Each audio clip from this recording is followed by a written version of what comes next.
சர்வதேச மகளிர் தினமான இன்று பொதிகை தொலைக்காட்சி சார்பாக அனைவருக்கும் மகளிர் தின நல்வாழ்த்துக்கள். உலக வரலாற்றை பொறுத்தவரை 1910 ஆண்டில் டென்மார்க் நாட்டின் தலைநகரான கோபன்ஹேகனில் கிளாரா ஜெட்கின் உள்ளிட்ட சிலரின் முன்மொழிவின்படி மகளிர் தினம் தீர்மானம் நிறைவேற்றப்பட்டது. அடுத்த ஆண்டு முதல் பல்வேறு தேதிகளில் மகளிர் தினம் கொண்டாடப்பட்டது. அதன் பின்னாளில் பல வரலாற்று நிகழ்வுகளுக்கு பிறகு 1921 ஆண்டில் மார்ச் 8 புரட்சி செய்த ரஷ்ய பெண் தொழிலாளர்களை போற்றும் வகையில் மார்ச் 8 சர்வதேச பெண்கள் தினமாக ஐக்கிய நாடுகள் சபை அறிவித்தது. உலகெங்கும் பெண் விடுதலை என்பது சில நூற்றாண்டுகளாக பேசப்பட்டு வரும் நிலையில் தமிழர் வரலாற்றில் பெண் மிகவும் வலிமையானவளாக, வீரமும் விவேகமும் மிக்கவளாக போற்றப்பட்டு வந்திருக்கிறாள். புலியை புறமதையிட்டு ஓடச் செய்பவள் என்றும், அரசனுக்கு பெண்பாற் தூதுவராகவும் புலமை வாய்ந்தவளாகவும் விளங்கியதை சங்க காலம் விளக்குகிறது. செறிவும் நிறைவும் செம்மையும் செப்பும் அறிவும் அரிமையும் பெண்பாலென என்று பெண்மையின் குணநலன்களை உரைக்கிறது தொல்காப்பியம். இப்படிப்பட்ட பெருமை மிகு மண்ணின் சாதனை பெண்களை சிலரை தான் நாம் இந்நிகழ்வில் காணவிருக்கிறோம். வேளாண்மையில் சாதனை படைத்த அரிய பெண் சாதனையாளர்களை பற்றிய இந்நிகழ்வு பார்ப்பவருக்கு வேளாண்மை மீதான ஆர்வத்தையும், பெண்கள் வேளாண்மையில் உருவாக்க முடிந்த எல்லைகளையும் உள்ளங்கனி நெல்லிக்கனியாய் உரைக்கவிருக்கிறது.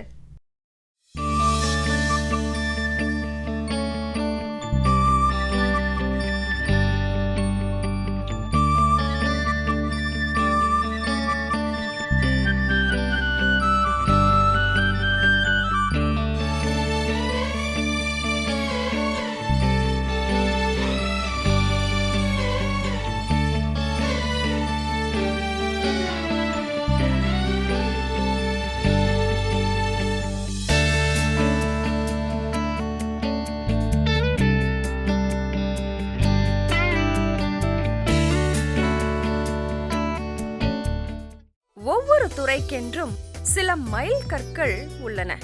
அவ்வகையில் வேளாண்மை துறையின் மிக முக்கிய மைல்கல்லாக விளங்குவது மகிழா கிசான் விருது.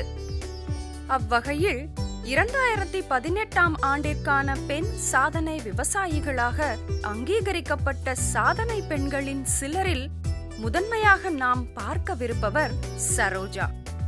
சரோஜா கரூர் மாவட்டத்தை சேர்ந்தவர். கரூர் என்றதும் கைத்தறி ஆடைகள் உற்பத்தி, கொசுவலை உற்பத்தி தான் அனைவரின் நினைவுக்கும் வரும்.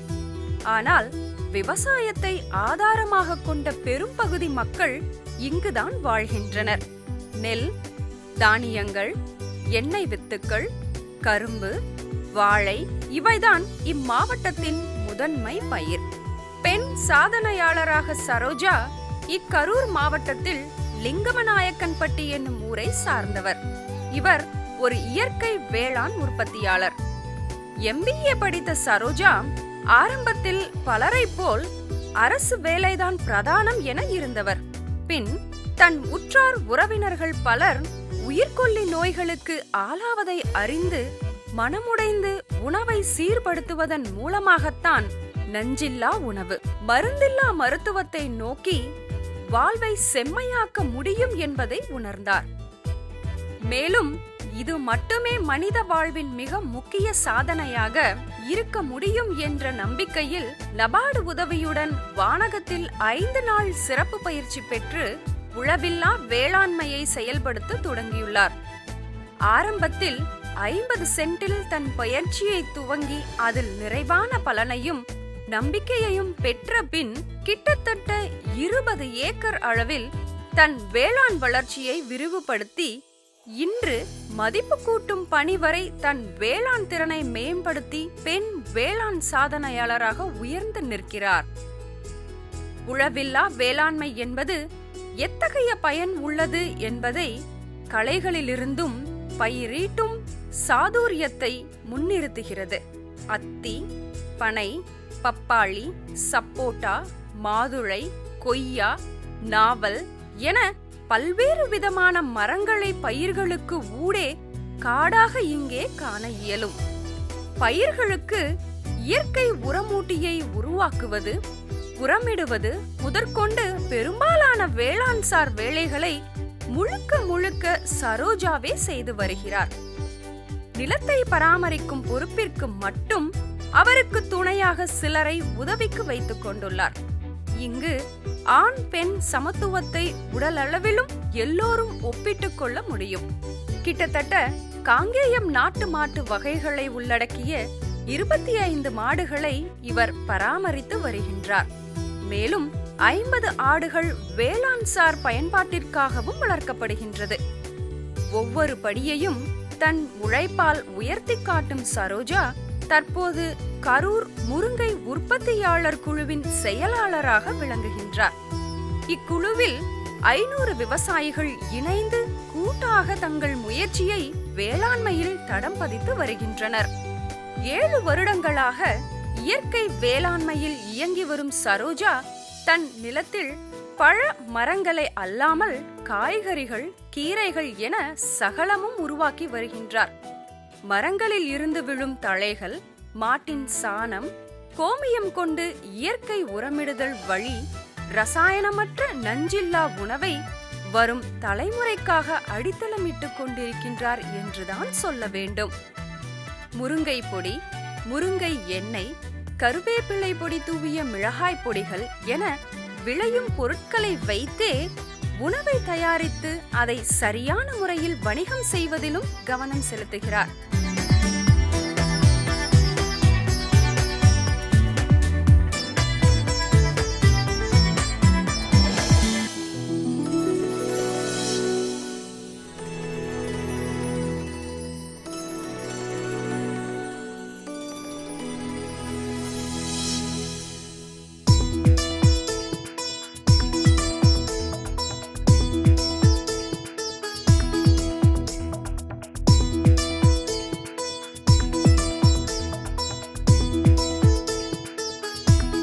தற்சார்பில்லா வாழ்க்கையை நோக்கி மக்களை அடியெடுத்து வைக்க சரோஜா போன்றவர்களின் முயற்சி நிச்சயம் நம்மில் மிகப்பெரிய மாறுதலை ஏற்படுத்தும் என்பது மறுக்க முடியாத ஒன்று. மருந்தில்லா வாழ்வை நோக்கி சமுதாயத்தை மாற்ற நினைக்கும் சரோஜாவிற்கு வேளாண் சாதனையாளர் விருது மிக தகுதியானது ஒன்று என்றே சொல்லலாம்.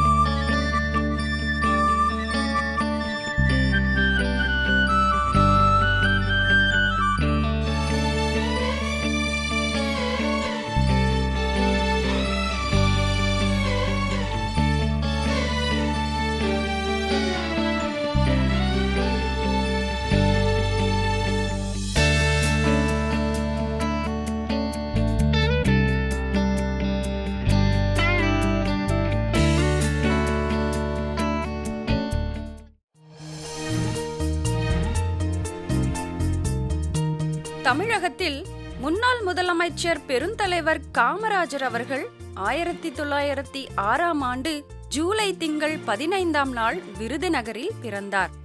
காமராஜர் காலத்தில் கல்வியிலும் தொழிலிலும் சிறந்து விளங்கிய மாவட்டமான விருதுநகர் பருத்தி, வேர்க்கடலை, தானியங்கள், எண்ணெய் வித்துக்கள், கரும்பு, மிளகாய் என பல வேளாண் உற்பத்தியில் சிறந்து விளங்குகிறது.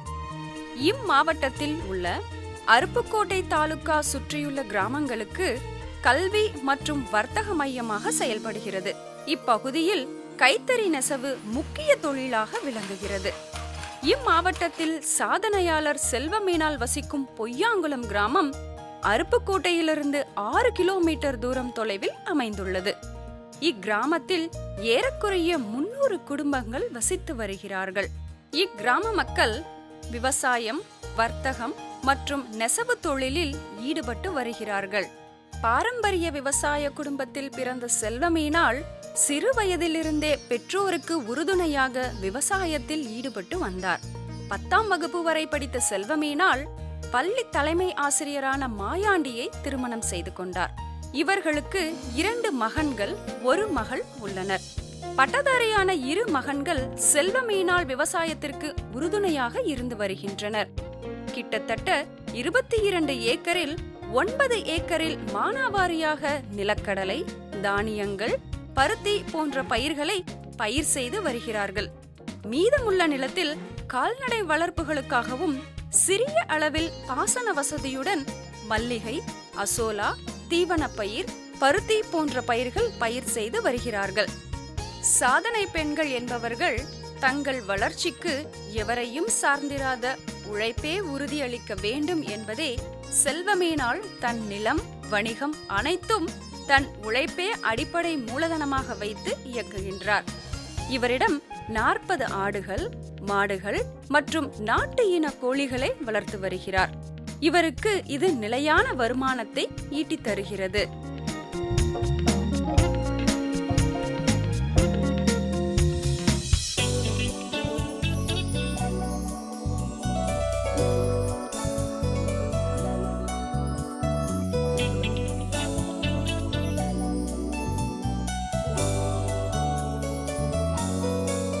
செல்வமீனாள் புதிய தொழில்நுட்பங்களை தெரிந்து கொள்வதிலும் செயல்படுத்துவதிலும் ஆர்வம் காட்டுகிறார். அருப்புக்கோட்டை கோவிலங்குளம் வேளாண் அறிவியல் நிலையம் இவருடைய எல்லா முயற்சிக்கும் உறுதுணையாக இருந்து வருகிறது. குறைவான பாசன நீர் வசதியுடைய இவருடைய நிலங்களில் கால்நடை வளர்ப்பில் இவருக்கு அதிக லாபத்தை ஈட்டித் தருகிறது. ஆண்டுக்கு ஆடுகள் மூலம் ஆண்டிற்கு ரூபாய் 1,50,000, கோழிகள் மூலம் ஆண்டிற்கு ரூபாய் 60,000, விவசாயத்திலிருந்து ஆண்டுக்கு 1,00,000 ரூபாயும் என மொத்தம் ரூபாய் 3,00,000க்கும் மேல் லாபமாக இவருக்கு கிடைக்கிறது. உழைப்பும் உண்மையும் வருங்கால சமுதாயத்தின் நல்லெண்ணமும் தான் வேளாண்மைக்கு செல்வமீனாள் போன்ற பெண்டீரை ஏற்கின்றது. வளரும் தலைமுறைக்கு நிறைவான உணவையும் ஆரோக்கியத்தையும் தரும் பணியில் தாய்மை நிறைந்த பெண்கள் அன்றி வேறு யாராலும் செவ்வனே செய்திட இயலாது என்பதே செல்வமீனாள் நிரூபிக்கின்றார். கணவர் மாயாண்டி, 2 மகன்கள், 1 மகள் என குடும்ப சுமையுடன் வேளாண்மையையும் கலையாக நினைத்து தொழிலாக போற்றி வரும் சாதனை மகளான செல்வமீனாளுக்கு நிகழ்வின் வாழ்த்துக்கள்.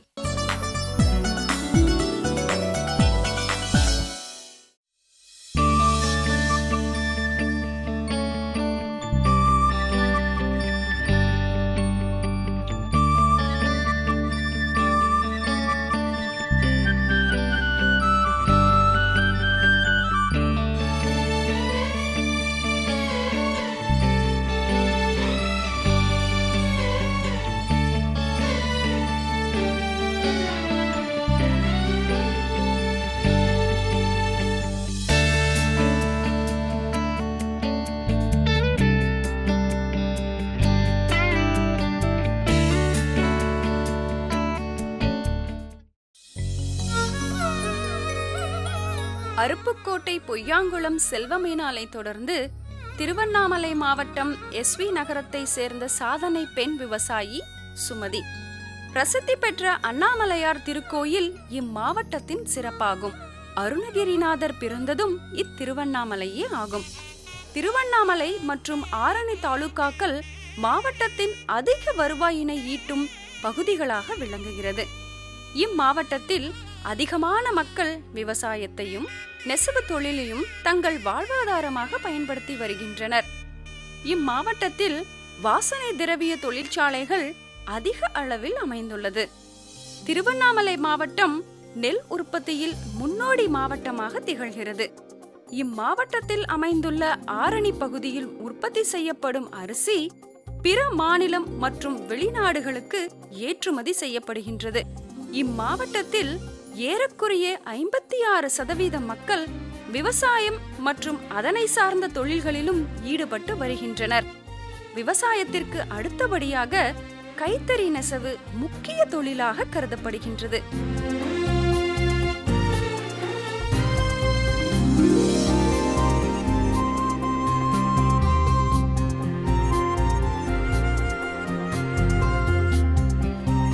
குறிப்பாக ஆரணியில் உற்பத்தி செய்யப்படும் பட்டு இந்திய அளவில் பிரபலமாக இருந்து வருகின்றது.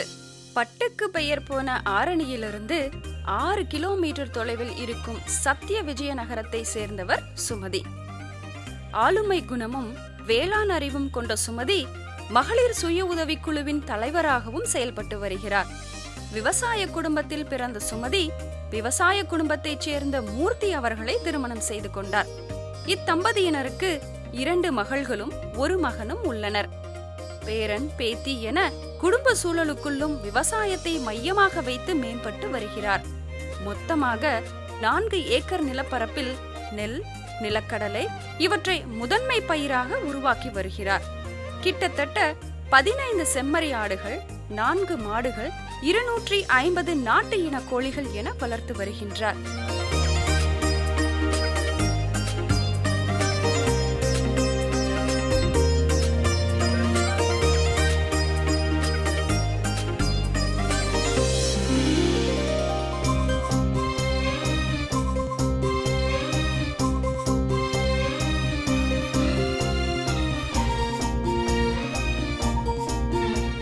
புது வேளாண் தொழில்நுட்பத்தில் தன்னை ஈடுபடுத்திக் கொள்ளும் ஆர்வமுடைய சுமதி ரசாயன உரங்களை தவிர்த்து இயற்கையான முறையில் உரமிடல், உற்பத்தி என திருவண்ணாமலை கீழ்நெல்லி வேளாண்மை அறிவியல் நிலையத்தில் மதிப்பு கூட்டுதல் பயிற்சியினையும் மேற்கொண்டுள்ளார்.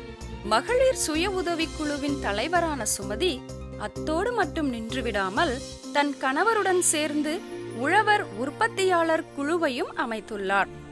பாரம்பரிய விவசாயத்தில் நுண்ணறிவு கொண்ட சுமதி மண் பராமரிப்பிலும் புதிய தொழில்நுட்பத்திலும் தன்னை சார்ந்த குழுவையும் மக்களையும் அரவணைத்து முன்னேற்றம் காண்கிறார். அவ்வகையில் மண்வள அட்டையினை முன்னிலைப்படுத்தி கிட்டத்தட்ட 100 விவசாயிகளுக்கு ஊக்கமும் தெளிவும் அளித்து அதை நிலைப்படுத்தி உள்ளார். சுமதி நெல்லில் திருந்திய நெல் சாகுபடி முறையினை பின்பற்றி ஏக்கருக்கு 4 டன் வரை மகசூல் பெற்றுள்ளார். மகளிர் சுய உதவிக்குழுவின் மூலம் சுமதி மதிப்பு கூட்டப்பட்ட பொருள்களான மசாலா பொடி, உடனடி மிக்ஸ், முறுக்கு மாவு, உடனடி சூப்பு பவுடர், சிப்ஸ், இட்லி திட திரவ மாவுகளையும் தயாரித்து சந்தோஷி ஃபுட்ஸ் என்ற பெயரில் லேபிளிட்டு அதனை வணிகப்படுத்துவதன் மூலமும் தன்னையும் தன்னை சார்ந்தவர்களையும் மேன்மையடைய வைக்கும் நோக்கில் சமுதாய முன்னேற்றமாக இதனை மேற்கொண்டு வருகிறார்.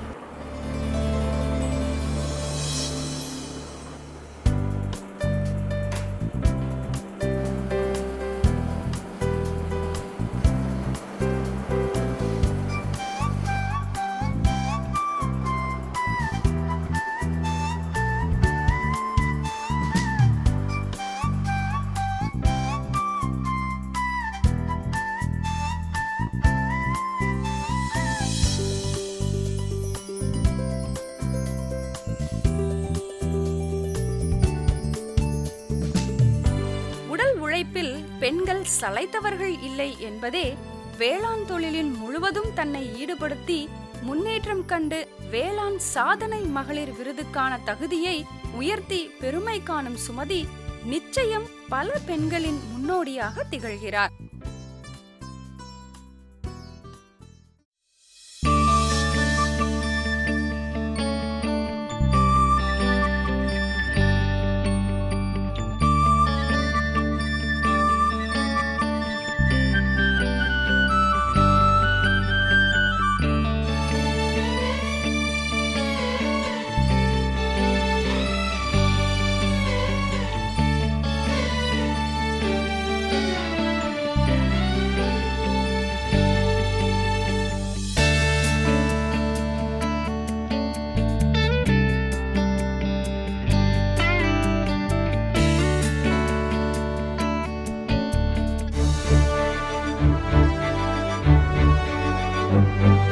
திருவண்ணாமலை மாவட்டம் சத்தியவிஜயநகரம் சுமதியை தொடர்ந்து வேலூர் மாவட்டம் கருகம்புத்தூர் கிராமத்தைச் சேர்ந்த கலாதான் நம் பெண் சாதனை விவசாயிகளின் அடுத்த சாதனை பெண்.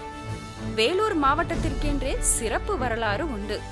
பல்வேறு சாம்ராஜ்யங்களால் ஆளப்பட்ட இம்மாவட்டம் இறுதியில் ஆங்கிலேயர் வசமானது. வேலூர் என்றதுமே நம் நினைவிற்கு வருவது வேலூர் கோட்டை.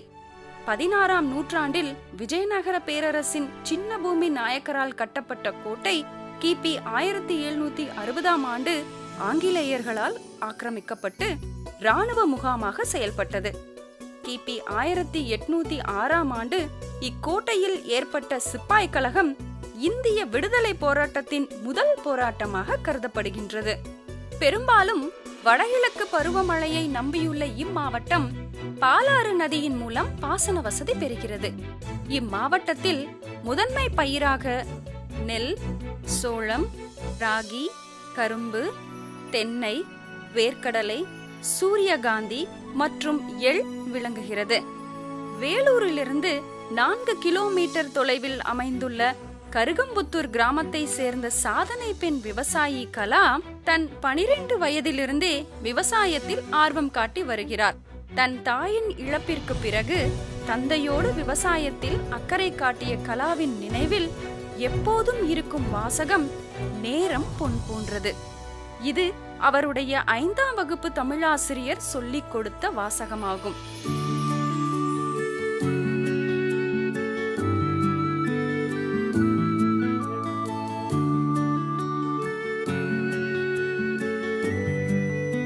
இவ்வாசகத்தை மனதில் கொண்டுள்ள கலா நேரத்தை வீணாக்காமல் உழைத்து வரும் சாதனை மகளிராக உயர்ந்து நிற்கின்றார்.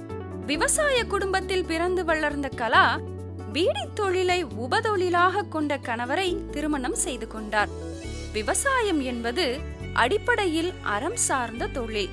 அதை விடுத்து இதை போன்ற தொழிலில் கணவர் ஈடுபடுவதை விரும்பாமல் தன்னிடம் இருக்கும் நிலத்தில் கத்தரி, தக்காளி முதலான காய்கறிகள் பயிரிடுவது, கால்நடை வளர்ப்பு என கணவரையும் தன் விவசாய பணியில் மாற்றி அவருடன் சேர்ந்து வேளாண்மையில் முழு வெற்றி கண்டுள்ளார். இது அக்கிராமத்தில் பீடி தொழிலில் ஈடுபட்டிருக்கும் பலருக்கு முன்னுதாரணமாக விளங்குகிறது. விவசாயி கலா விவசாயத்தோடு 10 ஆடுகள் மற்றும் 10 மாடுகளை வளர்த்து வருகிறார். இது அவருக்கு நிரந்தர தினசரி வருமானத்தை ஈட்டி தருகிறது.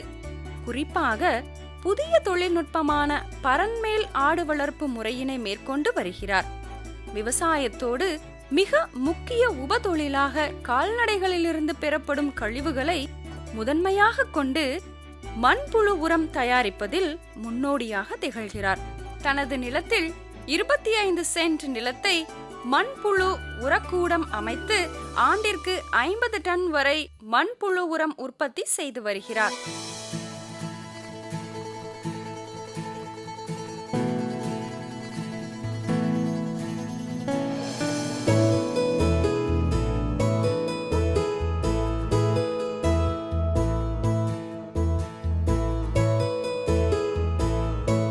இதோடு மட்டுமல்லாமல் மரக்கன்று உற்பத்தி செய்யும் சிறிய அளவிலான ஒரு நர்சரியையும் நடத்தி வருகிறார்.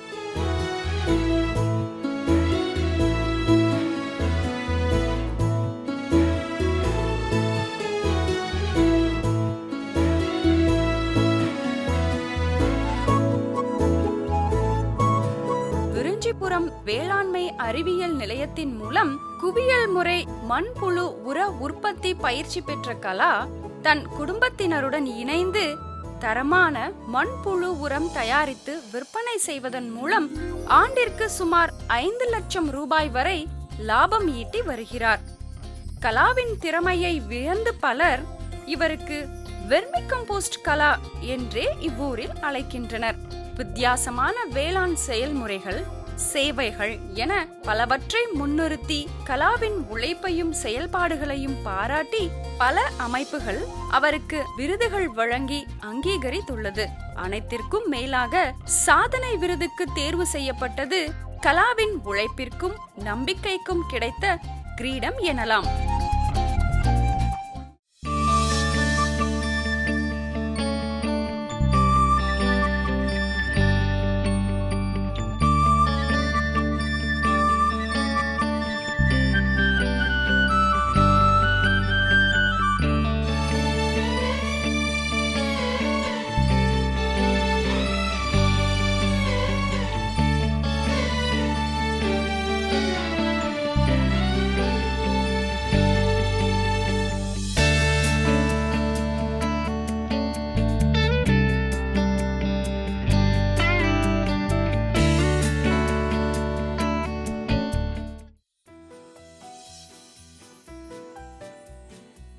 வேலூர் மாவட்டம் கருகம்புத்தூர் கலாவை தொடர்ந்து பெண் சாதனை விவசாயி தமிழ்செல்வி. ஈரோடு மாவட்டம் நகளூர் கொண்டையம்பாளையத்தை சேர்ந்தவர்.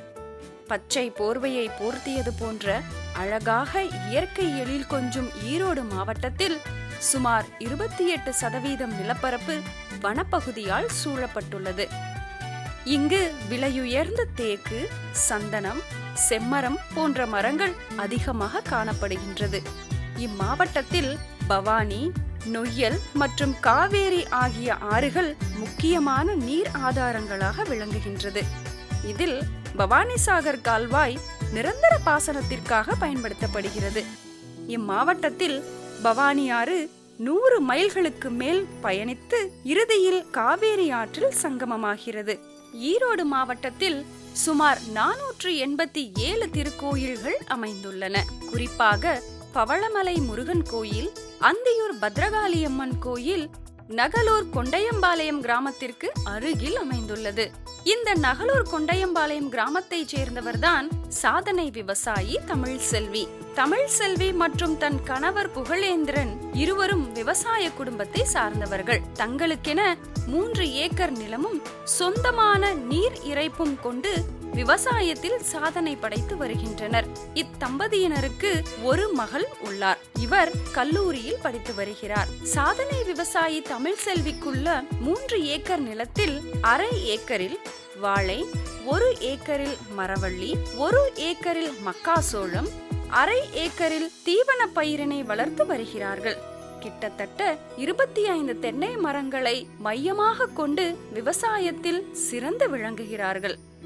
விவசாயத்தோடு கால்நடைகளாக 3 பசு, 50 கோழிகள் மற்றும் ஆடுகள் வளர்த்து மொத்தமாக ஆண்டிற்கு ரூபாய் 8 லட்சத்திற்கும் மேல் வருமானத்தை ஈட்டி விவசாயத்தில் மேன்மை அடைய முடியும் என நிரூபிக்கிறார்கள். சாதனை பெண்கள் அனைவரின் ஓர் அடையாளம் கடுமையான உழைப்பு. ஈடு இணையற்ற உடல் உழைப்பை மூலதனமாக தமிழ்செல்வியும் முன்னிறுத்துகிறார்.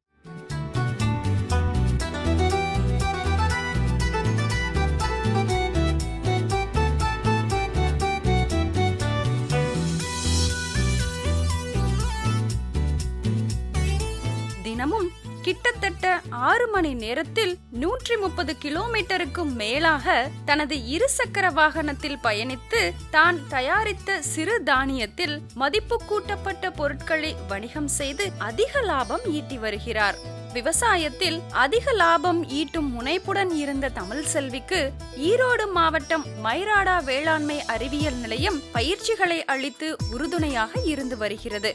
தனது வாடிக்கையாளர்களின் தேவைகளை அறிந்து பொருட்களை தயாரிக்கும் தமிழ்செல்வி சிறு தானிய பொருட்களான எள் உருண்டை, கடலை உருண்டை, தேங்காய்பால், நேந்திரம் சிப்ஸ், சந்தகை போன்றவற்றை ஆரோக்கியமான முறையிலும் சுத்தமாகவும் தரமாகவும் தயாரித்து விற்பனை செய்வதால் வாடிக்கையாளர்களிடம் இவரது பொருட்களுக்கு மிகப்பெரிய அளவில் வரவேற்பு உள்ளது.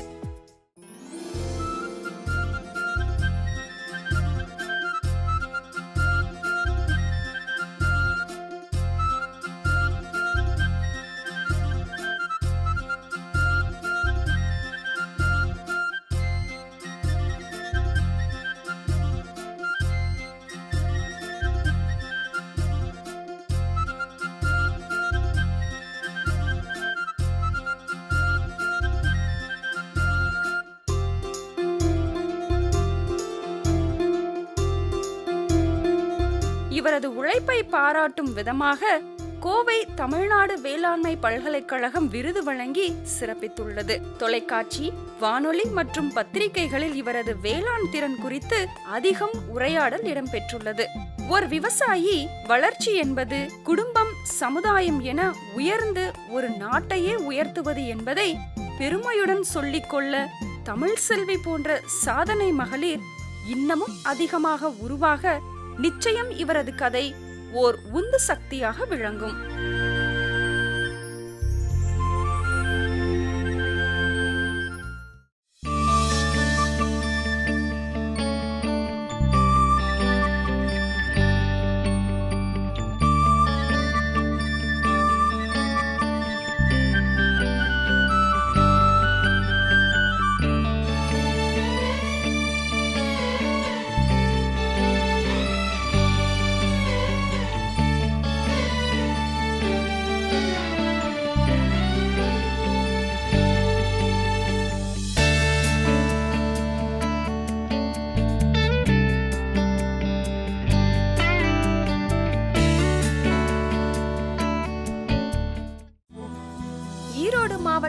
நகலூர் கொண்டையம்பாளையம் தமிழ் செல்வியை தொடர்ந்து கோயம்புத்தூர் மாவட்டம் இடிகரை கிராம சாதனை விவசாயி லலிதா.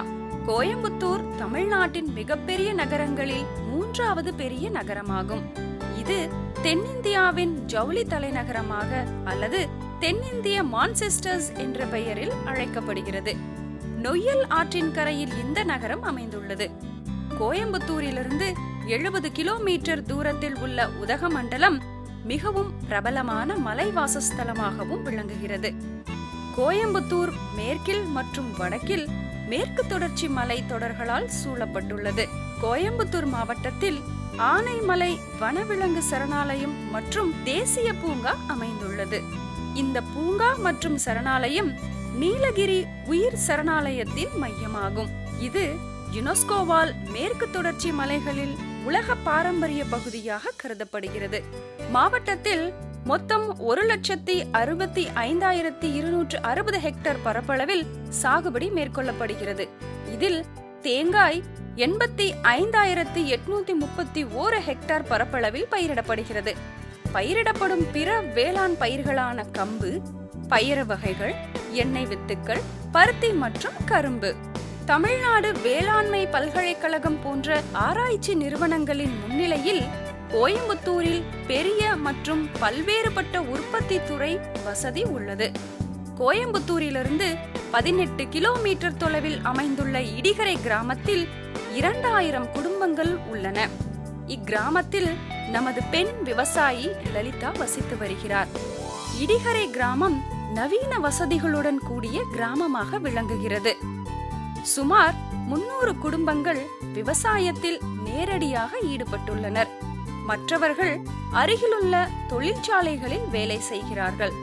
இடிகரை கிராமத்தில் 3 முக்கிய கோயில்களான பள்ளிகொண்ட ரங்கநாதர் கோயில், தர்மராஜா கோயில் மற்றும் வில்வேஸ்வரர் கோவில் போன்றவை உள்ளன. லலிதா 5 சகோதரிகளுடன் விவசாய குடும்பத்தில் வளர்ந்தார். அனைத்து சகோதரிகளும் விவசாயத்தில் ஈடுபட்டுள்ளனர்.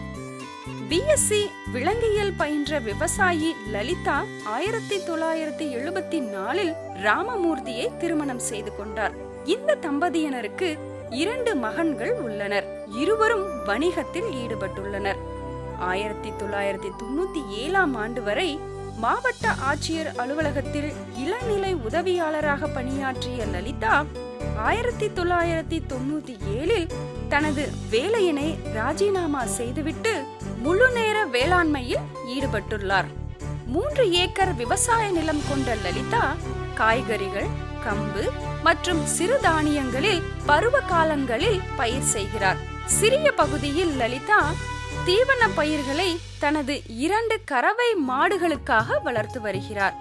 லலிதா தனது வயலில் கரிம வேளாண்மையை பயன்படுத்துகிறார். இதனால் ரசாயன உரங்களின் பயன்பாடு கணிசமான அளவில் குறைகிறது.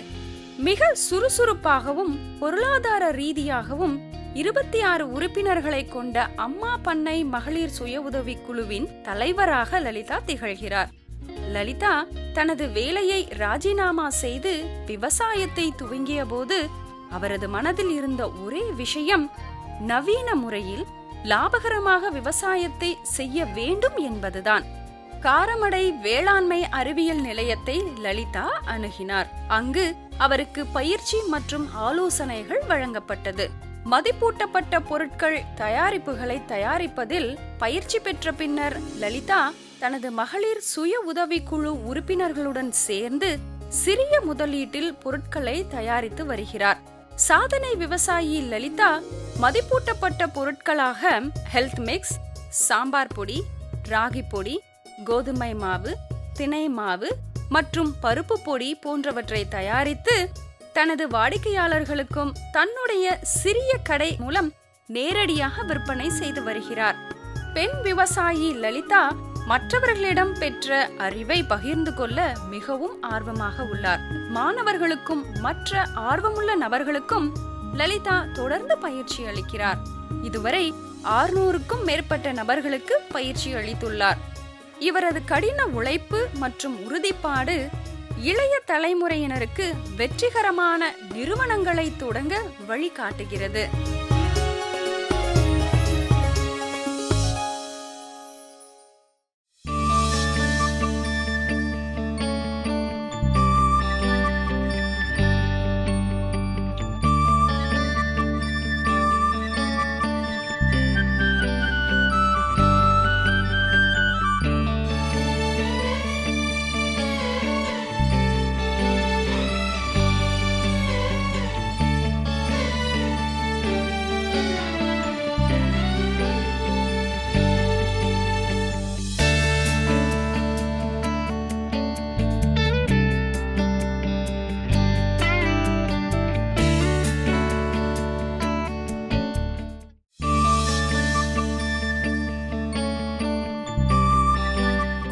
மாவட்டம் இடிக்கரை விவசாயி லலிதாவை தொடர்ந்து நாம் காணவிருக்கும் அடுத்த சாதனை விவசாயி கிருஷ்ணகிரி மாவட்டம் மகராஜ கடையை சேர்ந்த சரஸ்வதி.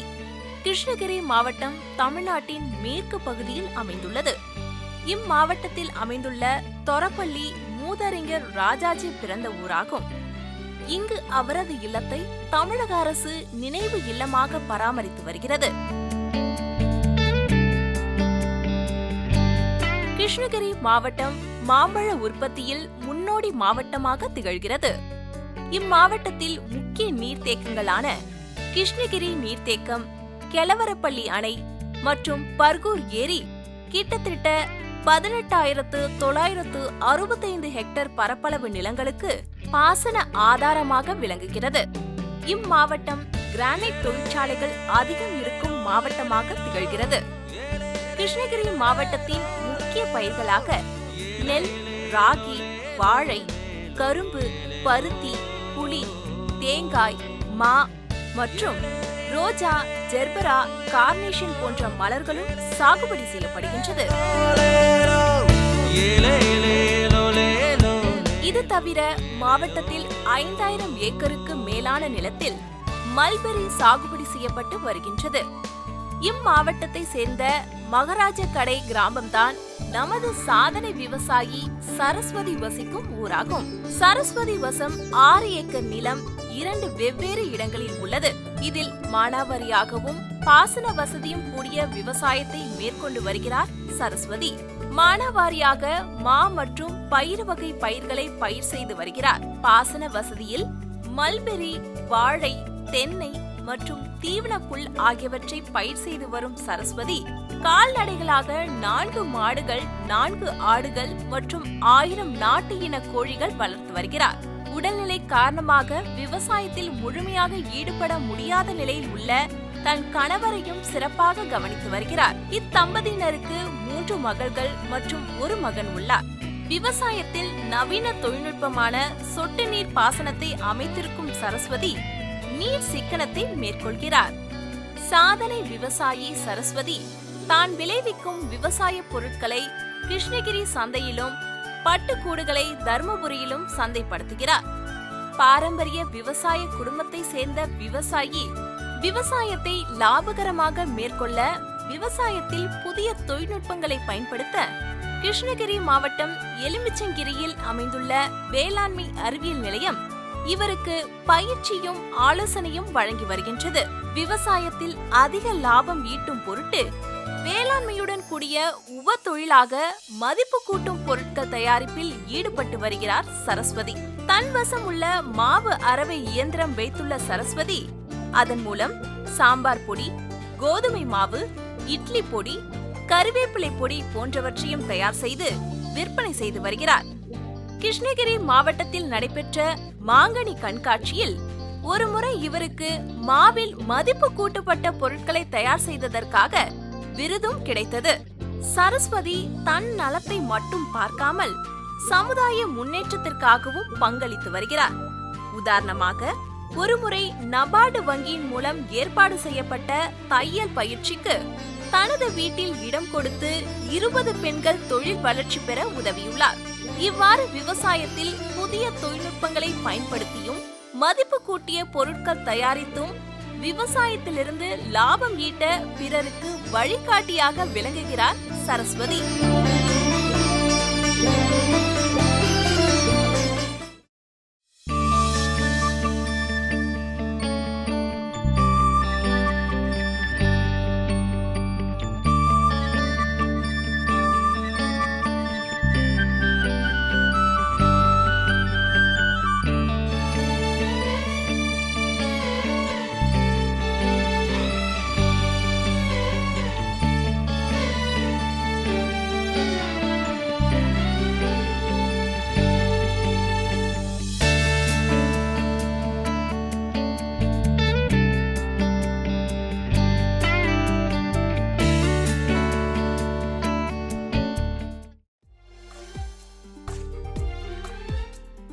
கிருஷ்ணகிரி மாவட்டம் மகராஜ கடை விவசாயி சரஸ்வதியை தொடர்ந்து நாம் காணவிருக்கும் அடுத்த சாதனை விவசாயி சிவகங்கை மாவட்டம் நெற்குப்பை தோளங்குளம் கிராமத்தை சேர்ந்த அழகு.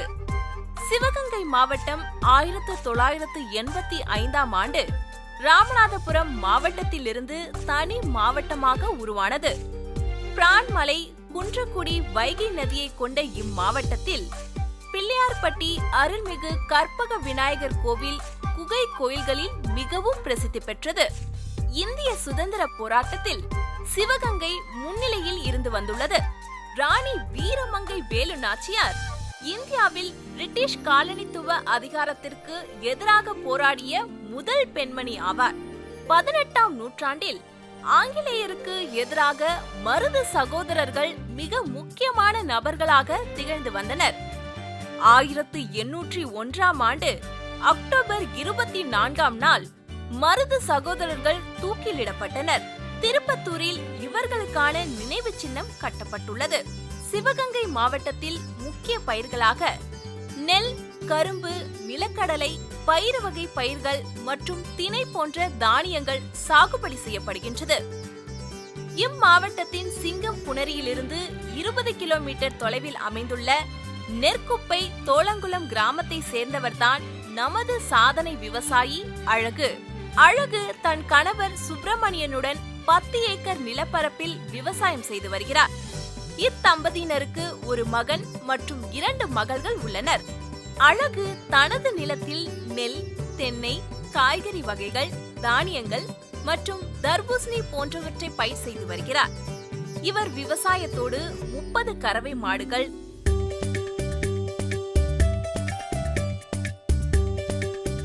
50 செம்மறி ஆடுகள்,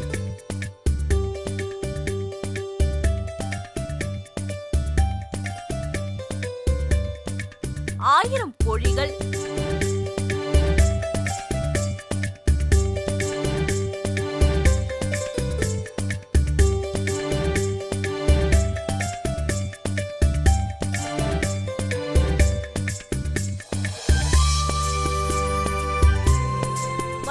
70 புறாக்களை தனது பண்ணையில் வளர்த்து வருகிறார்.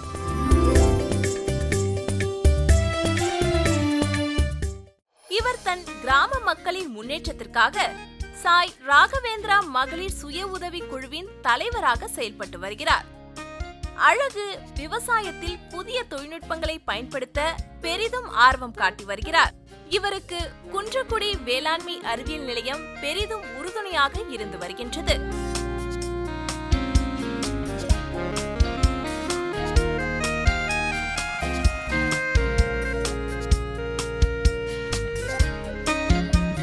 கிட்டத்தட்ட நாளொன்றுக்கு 18 மணி நேரம் உழைக்கும் அழகு சொந்தமாக பால் உற்பத்தியாளர் கூட்டுறவு சங்கத்தினையும் தேநீர் கடையும் நடத்தி வருகிறார்.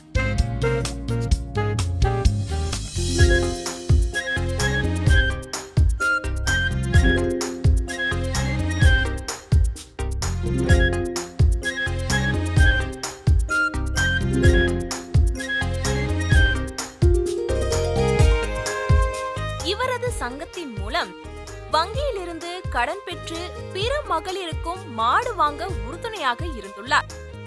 இவ்வாறாக விடியற் காலை 4 மணி முதல் இரவு 11 மணி வரை அயராது உழைத்து ஆண்டிற்கு ரூபாய் 8,50,000 வரை லாபமாக பெற்று வருகிறார்.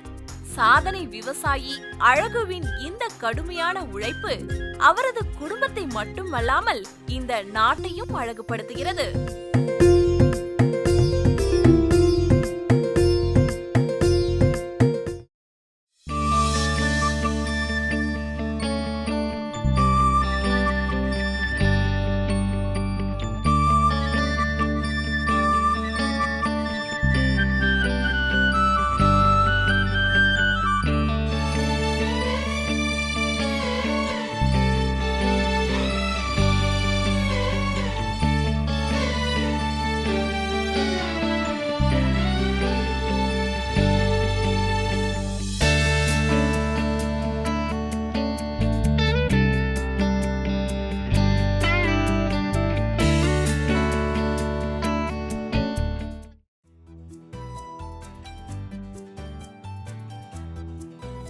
சிவகங்கை மாவட்டம் நெற்குப்பை தோளங்குளம் விவசாயி அழகை தொடர்ந்து நாம் காணவிருக்கும் அடுத்த சாதனை விவசாயி லக்ஷ்மி. தமிழ்நாட்டின் 4வது பெரிய நகரமான திருச்சிராப்பள்ளி காவிரி ஆற்றின் கரையில் அமைந்துள்ளது. திருச்சிராப்பள்ளிக்கு புகழ் சேர்க்கும் அடையாளமாக மலைக்கோட்டையில் உச்சி பிள்ளையார் கோயில் அமைந்துள்ளது. 156 ஏக்கர் நிலப்பரப்பில் அமைந்துள்ள அருள்மிகு ஸ்ரீ ரங்கநாத சுவாமி திருக்கோயில் திருவரங்கத்தில் காவிரி ஆற்றிற்கும் கொள்ளிடத்திற்கும் நடுவே அமைந்துள்ளது. 108 வைணவ கோயில்களில் இக்கோயில் முதன்மையானதாக கருதப்படுகின்றது. திருச்சிராப்பள்ளி மாவட்டத்தில் 70% மக்கள் தங்கள் வாழ்வாதாரத்திற்காக வேளாண்மை மற்றும் அதனை சார்ந்துள்ள தொழில்களில் ஈடுபட்டு வருகின்றனர். இம்மாவட்டத்தில் செம்மண் முக்கியத்துவமாக காணப்படுகின்றது. நெல், கரும்பு, வாழை, கம்பு, பயிர் வகை பயிர்கள், பருத்தி ஆகியவை இம்மாவட்டத்தில் பயிரிடப்படும் முக்கிய பயிர்களாகும். திருச்சிராப்பள்ளியிலிருந்து 16 கிலோமீட்டர் தொலைவில் காவிரி ஆற்றின் குறுக்கே கட்டப்பட்டுள்ள கல்லணை ஆரம்பகால சோழ மன்னன் கரிகால சோழனால் கட்டப்பட்டது. இக்கல்லணை பாசனத்திற்காக பயன்படுத்தப்படுகின்றது. திருச்சிராப்பள்ளி மாவட்டத்தில் உள்ள கீழ் ஆரியம்பட்டி கிராமத்தை சேர்ந்த சாதனை விவசாயி லக்ஷ்மி ஒருங்கிணைந்த முறையில் விவசாயத்தில் ஈடுபட்டு அதிக லாபம் ஈட்டி சாதித்து வருகிறார். லக்ஷ்மி கடின உழைப்பாளி மற்றும் புதுமையான விவசாயி. தன் புதுமையான அணுகுமுறையால் பல விவசாயிகளிடமிருந்து மாறுபட்டு நிற்கிறார். தேடலும் முயற்சியும் தான் லக்ஷ்மியை சாதனை விவசாயியாக மாற்றியிருக்கும் ஒரு அம்சம் என்றால் மிகையாகாது. லக்ஷ்மி சொந்தமாக 1 ஏக்கர் நிலம்தான் வைத்துள்ளார். ஆனால் வேளாண்மையின் மேலுள்ள ஆர்வத்தினால் தனது நிலத்திற்கு அருகே உள்ள 5 ஏக்கர் நிலத்தை குத்தகைக்கு எடுத்து ஒருங்கிணைந்த விவசாயம் செய்து சாதித்து வருகிறார். லக்ஷ்மி நெல், வாழை மற்றும் தீவன பயிர்களை சுழற்சி முறையில் பயிர் செய்து நிலவளத்தை காப்பதுடன் அதிக மகசூலும் பெற்று வருகிறார். லக்ஷ்மியின் கணவர் சின்னையன் வேறு பணியில் ஈடுபட்டுள்ளதால் விவசாயத்தை லக்ஷ்மி தானாகவே மேற்கொள்கிறார். இத்தம்பதியினருக்கு ஒரு மகன், ஒரு மகள் உள்ளனர். சாதனை படைக்கும் நோக்கில் விவசாயத்தில் இறங்கிய லக்ஷ்மிக்கு சிறுகமணி வேளாண்மை அறிவியல் நிலையம் புதிய தொழில்நுட்பங்களில் பயிற்சிகள், ஆலோசனைகள் மற்றும் வழிகாட்டலும் வழங்கி வருகின்றது. பயிற்சியின் போது தான் கற்றுக்கொண்ட ஒருங்கிணைந்த பண்ணைய முறையை சிறிது மாற்றம் செய்து தனது வீட்டின் கீழ் பண்ணைக்குட்டை அமைத்து மீன்கள் மற்றும் அசோலாவை வளர்த்து வருகிறார். இதன் மூலம் 25 சென்ட் நிலம் மீதமானது என்று பெருமையுடன் கூறுகிறார் சாதனை விவசாயி லக்ஷ்மி. அதேபோல் பண்ணைக்குட்டையை சுற்றி மா, சப்போட்டா, கொய்யா, மாதுளை, வேம்பு, தேக்கு போன்ற மரவகை பயிர்களை வளர்த்து வருகிறார்.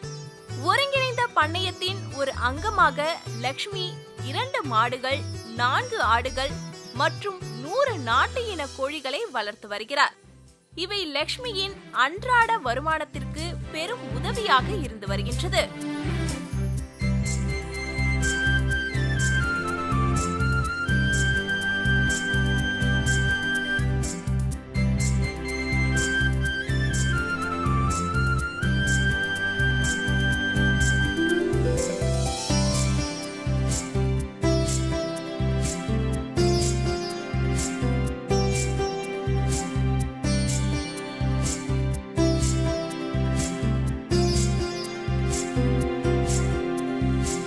லக்ஷ்மி தனது விவசாய நீர் தேவைக்காக காவிரியிலிருந்து வரும் கால்வாய் பாசனத்தை சார்ந்துள்ளார். கூடிய மட்டும் அனைத்து வேலைகளையும் தானாகவே மேற்கொள்கிறார். தேவை ஏற்படும் போது வேலையாட்களை பயன்படுத்துகிறார். ஒருங்கிணைந்த விவசாயத்தை சிறப்பாக மேற்கொண்டு வரும் விவசாயி லக்ஷ்மி ஆண்டிற்கு ரூபாய் 5,50,000 வரை லாபம் ஈட்டி வருகிறார். விவசாயி லக்ஷ்மி புதுமையான தொழில்நுட்பங்களை பயன்படுத்துவதோடு ஒருங்கிணைந்த விவசாயத்தை மேற்கொண்டு வெற்றி கண்டுள்ளதால் ஒருங்கிணைந்த விவசாயத்தை தொடங்க விரும்பும் மற்றவர்களுக்கு அவர் ஒரு முன்மாதிரியாக மாறியுள்ளார்.